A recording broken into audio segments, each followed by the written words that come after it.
अस्सलाम वालेकुम नाज़रीन, काशिफ अली अब्बासी ने कल के प्रोग्राम में असद उमर का इंटरव्यू किया, जिसमें असद उमर का कहना था कि हमने इमरान खान को बहुत समझाया कि वो चोरों डाकुओं और इम्पोर्टेड सरकार के साथ मिलकर बैठे, लेकिन इमरान खान इस बात पर राजी ना हुए।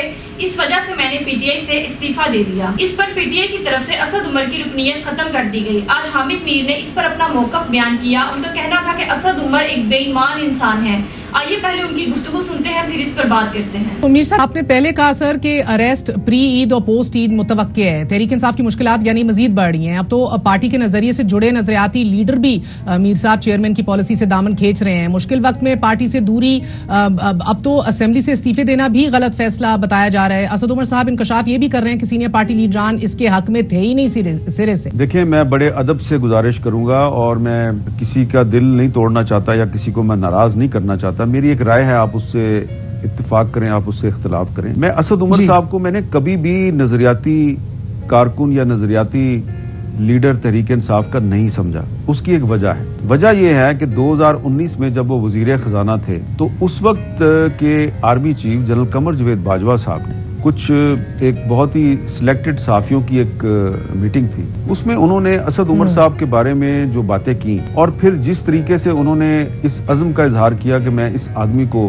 वजारत खजाना से हटा के इसकी जगह पे हफीज शेख या शौकत तरीन में से किसी एक को लेके आऊंगा, और मैंने उस वक्त वहां पे असद उमर साहब का बड़ा केस प्लीड किया। और असद उमर साहब जिस वक्त वो बात चल रही थी वो उस वक्त IMF के साथ मुज़ाकरात कर रहे थे, और अगले दिन फिर असद उमर साहब जो हैं अगले ही दिन उनको इमरान खान साहब ने डी नोटिफाई करवा दिया और उनकी जगह पे हफीज शेख साहब को ले आए, जिनकी जिंदगी में पहली मुलाकात इमरान खान साहब से उस वक्त हुई जब वो वजीर खजाना बन गए। और फिर असद उमर साहब जब पाकिस्तान वापस आए तो हमने उनको बताया कि भाईजान, ये आपकी जो पार्टी है जिसमें आप बड़ा इनकलाब की और नया पाकिस्तान की बात करते हैं, इसमें आपको इस तरीके से चेंज किया गया है। तो उस पर उन्होंने कोई बुरा नहीं मनाया और कुछ दिनों के बाद एक नई वजारत लेके वो फिर से काम करना शुरू हो गए।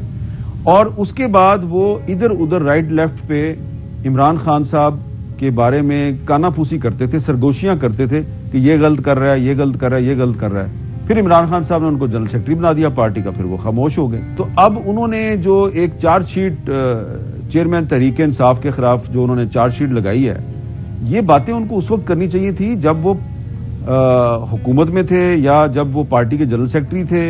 ये 9 मई से पहले करने वाली बातें थी। 9 मई के बाद अगर वो बातें कर रही हैं तो इसकी मतलब ये है इन बातों का कि असद उमर साहब सॉरी टू से एक इब्नुल वक्त मुफाद परस्त इंसान है, और जब उन्होंने देखा है कि उनकी पार्टी का चेयरमैन जो है वो मुश्किल वक्त में है तो वो आप उसको छोड़ के भाग रहे हैं। तो इस तरह जो लोग मुश्किल वक्त में छोड़ के भागते हैं वो ना पहले कभी नजरियाती थे, ना है, ना कभी नजरियाती होंगे। देखें, अगर तो असद उमर एक नजरियाती सियासतदान होते तो वो ये कहते कि कुछ भी हो जाए, लेकिन तहरीक इंसाफ जो है वो अपने बानी चेयरमैन के बगैर कुछ नहीं है। जैसा कि आप देखें कि मुस्लिम लीग नून कोई नजरियाती जमात नहीं है, लेकिन मुस्लिम लीग नून जो है उसने नवाज शरीफ के डिस्क्वालीफाई होने के बाद नवाज शरीफ को अबेंडन तो नहीं ना किया। जब नवाज शरीफ साहब को डिस्क्वालीफाई किया सुप्रीम कोर्ट ऑफ पाकिस्तान ने 2017 में, तो इसी तरह प्रेशर था। इमरान खान साहब जो है वो सुप्रीम कोर्ट में गए हुए थे उनके खिलाफ, इमरान खान की पिटीशन पे नवाज शरीफ साहब डिस्क्वालीफाई हो गए। क्या मुस्लिम लीग नून ने अपनी सियासत बचाने के लिए अपने डिस्क्वालीफाइड लीडर जो है उसको अबेंडन किया? नहीं किया ना, और उनके साथ खड़े रहे। क्या किसी नवाज शरीफ साहब के वजीर खजाना ने या उनके वजीर दफा ने या उनकी हुकूमत के किसी और अहम वजीर ने इस तरह नेशनल प्रेस क्लब इस्लामाबाद में आके प्रेस कॉन्फ्रेंस की कि जनाब मैं पार्टी के ओहदे से इस्तीफा देता हूं, और फिर क्या उसने कुछ दिनों के बाद कोई ऐसा इंटरव्यू दिया कि पार्टी को बचाने का एक ही तरीका है कि जनाब नवाज शरीफ को माइनस कर दिया जाए?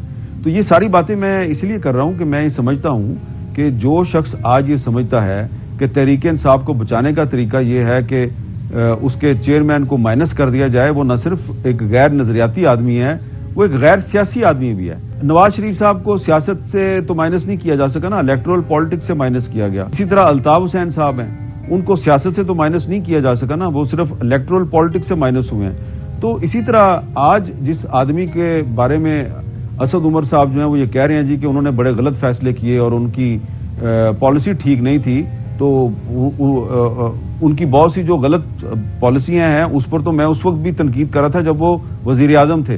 لیکن آج جب وہ وزیر اعظم نہیں ہے تو میری بجائے اسد عمر صاحب یہ کچھ دن کے لیے بہرحال کیا تحریک انصاف کے چیئرمین کو خاموش ہونا چاہیے یا باہر چلے جانا چاہیے جیسے بی بی شہید یا میاں صاحب جلا وطن ہو گئے؟ یہ بات بھی ڈسکس ہو رہی ہے، آپ کی کیا رائے اس پہ؟ شاہ جی بھی قریشی صاحب کا مجھے نہیں پتا، لیکن دیکھیں ایک اور بات میں آپ کو ایک انفارمیشن کی بنیاد پہ میں بات کر رہا ہوں، میرا انالیسز نہیں ہے کہ چیئرمین تحریک انصاف کو نہ تو کسی نے یہ آفر کیا ہے کہ آپ پاکستان سے باہر چلے جائیں اور نہ ہی کہیں پہ کوئی ایسی ڈسکشن ہوئی ہے، اور جتنا میں ان کو جانتا ہوں چیئرمین تحریک انصاف کو، میرا خیال ہے کہ وہ ایک ضدی انسان ہے. پازیٹیو کہیں گے تو آپ کہیں گے ثابت قدم، نیگیٹو کہیں گے تو ضدی. تو آپ ان کو ثابت قدم کہہ لیں یا ضدی کہہ لیں، میں یہ سمجھتا ہوں کہ ان کو اگر آپ یہ آفر کریں بھی، حالانکہ آفر ہوئی نہیں ہے، لیکن اگر آپ ان کو آفر کریں گے بھی کہ بھائی آپ نواز شریف کی طرح یا بے نظیر بھٹو صاحبہ کی طرح آپ پاکستان سے باہر چلے جائیں، کچھ عرصہ جلا وطن رہے ہیں، آپ اتفاق کرتے ہیں؟ نہیں کریں گے. میں اتفاق کرتا ہوں، وہ نہیں لیں گے.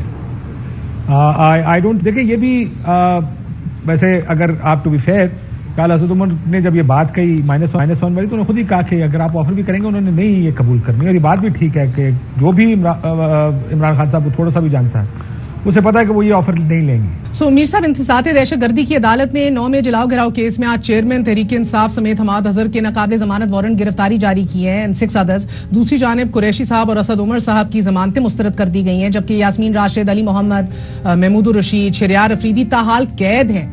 لیکن پرویز الہی کی ضمانت آج منظور ہو گئی ہے. What's going on? میرا خیال ہے کہ یہ سارا جو ہے یہ ایکسپیکٹڈ ہے. البتہ جو چودھری پرویز الہی کی جو آج ضمانت منظور ہوئی ہے وہ ان ایکسپیکٹڈ ہے، اور یہ جو آج لاہور کی انسداد دہشت گردی کی عدالت نے 7 لوگوں کے جو ناقابل ضمانت، ان میں سے ایک آدمی کے بارے میں میری یہ انفارمیشن ہے کہ شاید وہ پاکستان میں نہیں ہے، وہ پاکستان سے باہر جا چکے ہیں، تو وہ تو شاید نہ پکڑے جائیں، اور باقی جو ہیں ان کو مجبور کیا جا رہا ہے کہ وہ اپنا سرنڈر کر دیں. تو لگ یہ رہا ہے کہ اب عمران خان صاحب جو ہیں ان پر انسداد دہشت گردی کی عدالت میں مقدمہ چلانے کی تیاری ہے. حامد میر کے مطابق اسد عمر ڈبل گیم کھیل رہے تھے. ان کا خیال تھا کہ اگر پی ٹی آئی کا پلڑا بھاری ہوا تو وہ پھر سے پی ٹی آئی کا عہدہ سنبھال لیں گے، لیکن اگر امپورٹڈ سرکار کا پلڑا بھاری ہوا تو پی ٹی آئی سے علیحدگی اختیار کر لیں گے. یہ دوہری گیم اسد عمر کی منافقت کو واضح کر گئی اور یہ ثابت کر گئی کہ اسد عمر بہت پہلے سے عمران خان کے ساتھ منافقت کر رہے تھے. حامد میر کا کہنا تھا کہ جیسے ہی عمران خان پر مشکل وقت آیا تو یہ سب آنکھیں پھیر گئے، اور جب تک ان کو عہدہ اور شہرت ملی ہوئی تھی تو یہ عہدے کے مزے لوٹ رہے تھے، لیکن جیسے ہی عمران خان پر تھوڑا سا مشکل وقت آیا تو انہوں نے آنکھیں ماتھے پر رکھ لی. اگر عمران خان اتنے ہی غلط تھے تو 9 مئی کے واقعے سے پہلے جب پی ٹی آئی عروج پر تھی تو اس وقت انہوں نے پی ٹی آئی سے علیحدگی کیوں نہیں اختیار کی؟ اگر یہ اس وقت پی ٹی آئی سے علیحدگی اختیار کرتے تو ہم یہ مانتے کہ یہ نظریاتی سیاست دان ہیں. ناظرین کہتے ہیں نا، اکھا پھیر چاندے کئی یار بیلی ویلا جانتے جد اوکھا بنیا ہوئے. ناظرین آپ کی اس بارے میں کیا رائے ہے؟ کامنٹ میں ضرور بتائیے گا. اگلی ویڈیو میں ملتے ہیں، تب تک کے لیے اللہ حافظ.